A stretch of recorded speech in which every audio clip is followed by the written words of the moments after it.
오, 그랬구나. 안녕하세요. 안타깝게도 많은 남성들이 중요한 순간에 음경의 강직도와 발기의 지속에 문제를 가지고 있습니다.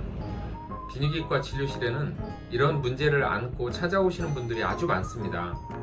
국내 한 연구에서 경도 이상의 발기부전 유병률이 약 43%로 나타났습니다. 이는 대한민국 남성 10명 중 4명 정도가 발기부전이 있다는 뜻입니다. 특히 60세 이상 남성에서는 86% 이상의 발생 확률로 나타나고 있습니다. 당연히 나이를 먹음에 따라서 발생 확률이 증가하겠죠.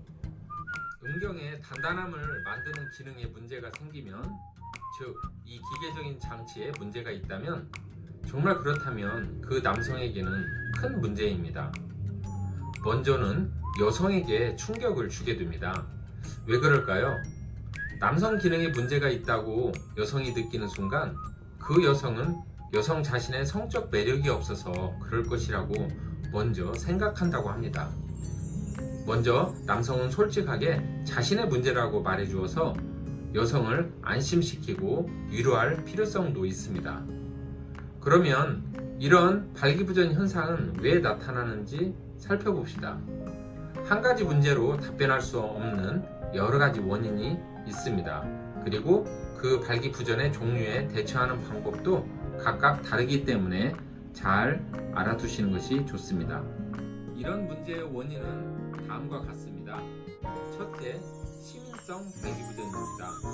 이것은 성행위 전에 혹은 전반에 걸친 심적으로 내재된 모종의 불안과 스트레스로 인하는 경우라고 보고 있습니다. 둘째, 동맥성 발기부전입니다. 음경의 발기 해면체에 충분한 혈액이 공급되어야 하는 것이 기본인데 어떤 질환 등으로 인해서 혈류 공급이 제대로 되지 않아서 처음부터 남성을 강직한 상태로 만들지 못하는 것입니다. 셋째, 정맥성 발기부전입니다. 혈류가 충분히 차서 처음에는 강직도가 충분히 형성되지만 조기에 너무 이른 시기에 혈류가 정맥로를 통하여 빠져나가게 되면서 필요한 시간만큼 충분한 강직도를 유지시키지 못하는 것을 말합니다. 넷째, 신경인성 발기부전입니다. 뇌질환 또는 척추질환 등으로 인하여 뇌신경이나 척추신경 등이 약해져서 발생하는 것입니다. 다섯째, 내분비성 발기부전입니다.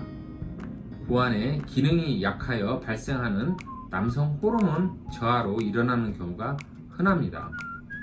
또한 인슐린이라는 호르몬 문제로 인한 당뇨에 의해서 발기부전이 일어나기도 합니다. 여섯 번째, 약물로 인한 발기부전입니다. 다른 질환을 치료하기 위하여 먹는 약들이 발기부전증을 일으키기도 한답니다. 예를 들면 항우울제, 신경안정제, 위장약, 혈압약, 이뇨제 등등 여러 가지가 있습니다. 그리고 마지막으로 음경의 위상이나 변형, 기형 등으로 인한 구조적 문제로 인해서 발기부전이 일어날 수 있습니다. 이러한 발기부전 증상이 계속된다면 결국 심리적인 좌절로 인해서 일상생활에서의 활력이 떨어지고 관계에 문제점이 생깁니다. 또한 사회적 활동도 약화가 되고 자신감이 감소합니다.